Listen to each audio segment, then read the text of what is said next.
রোজ flower wall hanging কিভাবে বানাবেন সেটা আজকে এই ভিডিওতে দেখানো হবে। দেখতে থাকেন শেষ পর্যন্ত। প্রথমে আমি একটা কাগজ নিয়ে নিলাম, বরাবরের মতোই 9 বাই 9 সেন্টিমিটারের একটা কাগজ নিয়ে নিলাম। এটা হচ্ছে আপনি ফ্লাওয়ারটা যত বড় তৈরি করবেন সেই অনুযায়ী আপনাকে কাগজটা নিতে হবে। কাগজ নিয়ে নিলাম। ওয়ালমেট তৈরি করার জন্য আমি ফুলগুলো তৈরি করতেছি, রোজ ফ্লাওয়ারগুলো। কাগজগুলো কেটে নিবেন অবশ্যই। কাগজ আমার এরকম কাগজ 4টা প্রয়োজন, 5টা প্রয়োজন হবে। আমি 5টা আগে থেকে কেটে রাখছিলাম, কোনটা কোন সাইজের কাটবো সেটা আমি দিয়ে দিচ্ছি। টোটাল 8টা আমার কাগজ প্রয়োজন। এবার কাগজগুলো আমি একটু করে হালকা বাঁকা করে নিচ্ছি। বরাবরের মতো আমার রোজ ফ্লাওয়ার গুলো হচ্ছে আমার সেম, আমি রোজ ফ্লাওয়ার তৈরি করছি। কয়েক রকমের রোজ ফ্লাওয়ার আমি তৈরি করে দেখিয়েছি আমার, আপনারা অবশ্যই দেখতে পেরেছেন। রোজ ফ্লাওয়ার তৈরি করা খুব ইজি। 20 থেকে 25 মিনিট সময়ের মধ্যে একটা আপনি রোজ ফ্লাওয়ার তৈরি করতে পারবেন। সম্পূর্ণ একটা রোজ ফ্লাওয়ার তৈরি করতে পারবেন। এরকম রোজ ফ্লাওয়ার তৈরি করে আপনি নিজের রুমও সাজিয়ে নিতে পারবেন। তবে রোজ ফ্লাওয়ার তৈরি করার থেকে আমার ভয়েস দেওয়াটা কষ্ট বেশি মনে হয়। আমি এগুলো হচ্ছে কাগজগুলো আমি ফেভিকল দিয়ে আমি লাগিয়ে নিয়েছি সবগুলো। এবার হচ্ছে রোজ ফ্লাওয়ারটা ফিনিশিং দিব, ফ্লাওয়ারটা তৈরি করব। আমি একটা কাগজ, সবচাইতে বড় কাগজটা নিয়ে নিলাম এবং সেখানে তার থেকে ছোট যে কাগজ আছে সেই কাগজটা আমি বসিয়ে দিলাম। এভাবে একটার উপর একটা, একটার উপর একটা, একেবারে সর্বশেষ পর্যন্ত সবচেয়ে যেটা ছোট সেটাও আমি লাগিয়ে নিব, একটার পর একটা, একটার পর একটা, সেরকম করে।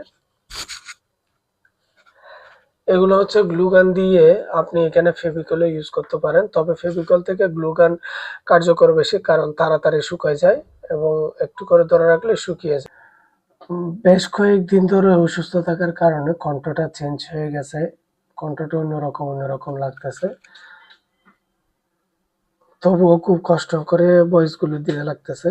বন্ধুরা, আমার ফুলগুলো তৈরি করা শেষ। আমি কয়েকটা ফুল তৈরি করে নিলাম। আগে থেকে কয়েকটা তৈরি করে রেখেছিলাম। এবার আমি হচ্ছে পাতা তৈরি করব। যেকোনো সাইজের একটা কাগজ নিয়ে 2 ভাঁজ করে আমি একটা পাতার শেপ দিয়ে কেটে নিলাম এবং অরিজিনাল পাতার মতো দেখতে লাগার জন্য আমি হচ্ছে পাতাগুলো ভাঁজ করে নিলাম। দেখেন আমার কত সুন্দর একটা পাতা তৈরি হয়ে গেল। এরকম আমি আগে থেকে অনেকগুলো তৈরি করে রেখেছিলাম। এবার হচ্ছে কার্ডবোর্ডের মধ্যে পাতাগুলো লাগাবো। এখানে হচ্ছে গ্লু গান দিয়ে আমি পাতাগুলো লাগিয়ে নিচ্ছি। সবচাইতে যে ভুলটা আমি করছিলাম এই ওয়ালমেট তৈরি করার সময়, যে সার্কেল শেপ যে তৈরি করছিলাম, সার্কেল শেপের যে কার্ডবোর্ডটা নিলাম সেটা হচ্ছে কালার না করে আমি যে ভুলটা করছি সেটা অবশ্যই আপনারা করবেন না। অবশ্যই যে ওয়ালমেট তৈরি করবেন, যে পিছনে ব্যাকগ্রাউন্ডে যেটা দিবেন সেটা অবশ্যই সার্কেল শেপ হোক, স্কয়ার শেপ হোক, যেকোনো শেপের কার্ডবোর্ড সেটা অবশ্যই আপনারা কালার করে নেবেন। এতে হয় কি অনেক সুন্দর দেখায়। ব্ল্যাক কালার, যেকোনো কালার দিতে পারেন আপনি, সেটা হচ্ছে খুব সুন্দর দেখায়। পাতাগুলো লাগানো শেষ। এবার হচ্ছে উভয় পাশে আমি পাতাগুলো লাগিয়ে নিয়েছি। এবার হচ্ছে আমার ফুলগুলো আমি একটার পর একটা সুন্দরভাবে একটার পর একটা লাগিয়ে নেব। ফুলগুলো একটু ধরে রাখতে হবে। গ্লু গান দিলে অবশ্যই আপনাদেরকে প্রত্যেক ভিডিওর মধ্যে আমি বলেই থাকি ফুলগুলো ধরে রাখবো। এটাতে আমি দ্বিতীয় যে ভুলটা করছি সেটা হচ্ছে ফুল কম তৈরি করছিলাম এবং একটু ফাঁকা করে দিয়েছি। এটা যদি একটা ফুল থেকে আরেকটা ফুলের দূরত্ব না রেখে আমি ফুলগুলো বসাইতাম, আমার বেশি ফুল বানিয়ে আমি বেশি ফুল ইউজ করতাম। আরো কয়েকটা বেশি ফুল ইউজ করতাম, সেক্ষেত্রে আমার ওয়ালমেটটা আরেকটু সুন্দর দেখা যাইত। কারণ হচ্ছে ভিতরের যে কার্ডবোর্ডটা আমার দেখা যাইত না। এখন কার্ডবোর্ডটা দেখা যাচ্ছে একটা কম সুন্দর দেখাচ্ছে। কার্ডবোর্ডটা যদি ব্ল্যাক কালার হতো বা অন্য যেকোনো কালার হতো সেক্ষেত্রে একটু সুন্দর দেখাইতো। ওইটা কার্ডবোর্ডটা কেমন জানি লাগে, কার্ডবোর্ডের কালারটা। এবার আমি ফুল লাগানো শেষে আমি একটা রিবন লাগিয়ে নিলাম। দেখেন খুব সুন্দর একটা ওয়ালমেট তৈরি হয়ে গেল।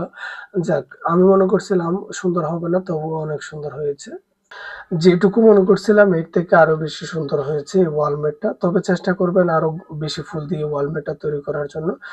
বন্ধুরা, আজকে এই পর্যন্ত। আগামীকাল অন্য কোনো ভিডিও নিয়ে আপনাদের সামনে হাজির হব। সকলে ভালো থাকেন। আল্লাহ হাফেজ।